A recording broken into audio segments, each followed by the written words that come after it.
A origem do mundo e da própria vida sempre intrigou o homem. Desde que surgiu, a humanidade tenta entender os fenômenos naturais. Dia, noite, mudança de estações e o próprio ciclo da vida. Os primeiros a estudar e buscar respostas para essas questões foram os filósofos. No Ocidente, especialmente os gregos. Tales de Mileto foi o primeiro a tentar explicar de maneira racional os fenômenos naturais, sem apelar para deuses e outras teorias sobrenaturais. Acreditava que a água era o princípio de tudo. Pitágoras até hoje é considerado o pai da matemática. Explicava o mundo por meio das relações matemáticas. A organização desses saberes deu origem, entre outras coisas, à filosofia natural, de onde veio a física. A física é a ciência que observa e estuda todos os fenômenos da natureza, aqui do planeta Terra e mesmo fora dela. De partículas invisíveis ao olho humano até a formação do universo, a física estuda tudo. Ninguém melhor do que um especialista para falar de física. Por isso convidamos o professor Francisco de Assis, do Instituto Federal de São Paulo, para conversar um pouco com a gente. Francisco, como surgiu a física? A física vem da palavra grega para natureza. Então ela surgiu junto com o Big Bang, junto com o nosso universo. Mas como ciência, como área do conhecimento, ela só foi tomar corpo depois do século XVII. Qual a importância da física nos dias de hoje? Hoje, toda a nossa tecnologia é filha das teorias físicas. A eletrônica, os computadores, até as mídias sociais que surgiram ultimamente, todas elas vieram das descobertas da física durante o século XX. Um dos primeiros fenômenos que chamou a atenção dos gregos foi o movimento. Começaram a questionar se os movimentos seriam realidade ou apenas ilusão de quem estava observando. A resposta veio com a física. O movimento existe. Mas um objeto se move ou fica parado em relação a outro? Professor, como pode o mesmo objeto estar em movimento ou parado em um mesmo momento? Tudo depende do referencial que você usa para analisar o movimento. Por exemplo, esses atletas que passaram correndo aqui ao nosso lado, eles estão se movendo em relação a nós, porque eu estou adotando a nossa posição como padrão para analisar esse movimento. Agora, nós também estamos nos movendo. Como assim? A gente está parado. Mesmo estando agora parados, nós estamos rodando. Nós também estamos nos movendo ao redor do Sol. E o nosso próprio sistema solar está se movendo dentro da nossa galáxia, que está se expandindo. O que define movimento é a variação da posição de um corpo em um intervalo de tempo. À medida que o tempo passa, a distância do objeto em relação ao ponto de referência aumenta ou diminui. A distância muda. Para que esse movimento seja definido completamente, leva em conta outros conceitos, né, professor? Sim. Um deles é o conceito de espaço. Agora, como entender o conceito de espaço no estudo do movimento? Vamos pegar o exemplo desses atletas que estavam correndo agora há pouco. No caso do movimento deles, o espaço era a pista. A trajetória que eles percorreram em cima da pista, ela é formada por vários pontos, que eram as posições que eles ocupavam, em diferentes instantes de tempo, que eram segundos.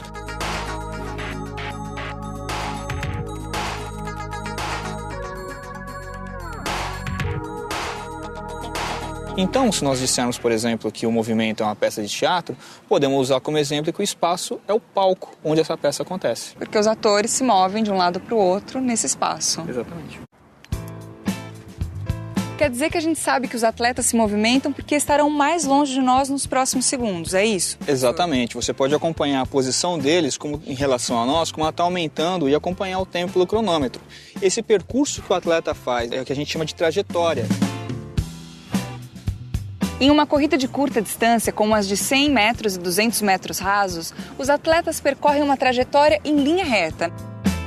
Teria algum outro exemplo de trajetória em linha reta para a gente conhecer? Sim. Vamos dar uma olhada, por exemplo, o que acontece quando eu solto essa moeda. Foi uma trajetória em linha reta, como a dos atletas. Só que a dos atletas se deu no plano horizontal e a da moeda no plano vertical.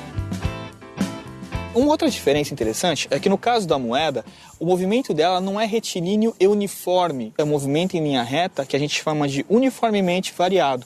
Por quê? Porque acontece uma mudança na velocidade com que ela cai.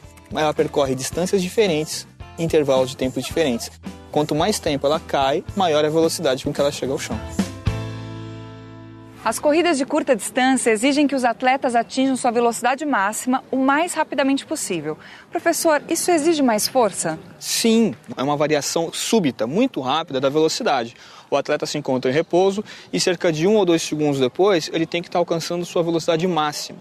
Essa variação da velocidade num instante tão pequeno a gente chama de aceleração. A Aline é especialista em corridas de 100 metros. Aline, quais são os maiores desafios para esse tipo de corrida? Eu preciso de muita explosão, porque como a gente sai em velocidade zero, praticamente em repouso, para atingir a velocidade máxima, que é o objetivo da corrida de 100 metros, eu preciso de muita potência na hora de sair. Já as corridas de média e longa distância no atletismo são 2 exemplos de trajetórias que misturam movimento circular e movimento retilíneo. E esse tipo de prova é diferente da trajetória em linha reta? É muito diferente. Por exemplo, quando você pega uma prova de grande distância, como a de 800 metros, dificilmente o atleta vai conseguir uma pista em linha reta que tenha esse comprimento. Então a solução é encontrar uma pista como essa em que nós estamos, em que uma parte da corrida é feita em linha reta e a outra parte em movimento circular. Se você prestar atenção, vai ver que aqui tem diferentes raias. E que um atleta que corresse ali, naquela raia mais interna, teria uma vantagem em cima do atleta que corresse naquela raia mais externa ali, o que não acontece na trajetória em linha reta. Por isso que cada um parte de uma posição. Exatamente. É uma maneira que se encontra de eliminar essa desvantagem. Estou aqui com o Eduardo, especialista em corridas de 800 e 1.500 metros. Eduardo, essa corrida exige algum treino especial? Exige. A gente tem que desenvolver um treino estruturado ao longo do ano e ao longo da semana para não deixar nossas capacidades cair. Corrida de 800, 1.500 até 5.000 metros são corridas onde você tenta distribuir o esforço ao longo da corrida.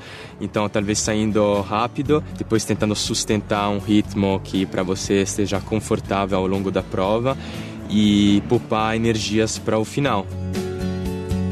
Nas provas disputadas pelo atleta Eduardo, a trajetória é variada.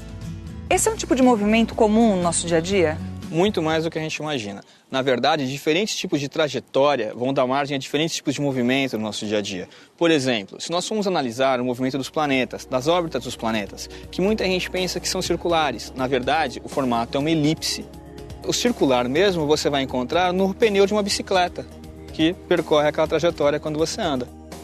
Um outro exemplo de movimento circular é o que acontece com os ponteiros do relógio. Se você pegar o ponteiro dos segundos que ele está fazendo sua volta, aquela velocidade dele em cada segundo tem uma orientação diferente, mesmo sendo constante. Ou quando se chuta uma bola de futebol, né, o movimento que a bola de futebol faz, a trajetória que ela percorre, a gente chama de parábola.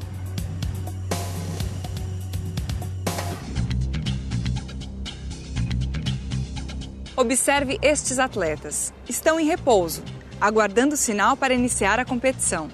Um corpo parado tem velocidade zero, correto? Pronto. Agora eles começam a se movimentar. Aos poucos vão aumentando os movimentos. Quando cruzam a linha de chegada, desaceleram ou atingem aceleração negativa, até voltar a ficar em repouso. No dia a dia, nós que não somos atletas, também passamos pela mesma experiência. Parar, andar devagar, andar depressa. Afinal, quem nunca teve de apertar o passo para pegar o ônibus chegando no ponto? Professor, fala um pouco sobre o movimento uniformemente variado. A todo momento nós estamos variando nossa velocidade, seja para atravessar uma rua, para alcançar um colega para conversar, ou simplesmente quando você está andando e você reduz a velocidade até parar. Até por causa da nossa própria estrutura biológica, o corpo humano não reconhece diferença entre estar parado e estar se movendo com uma velocidade uniforme. Ele precisa de um referencial externo.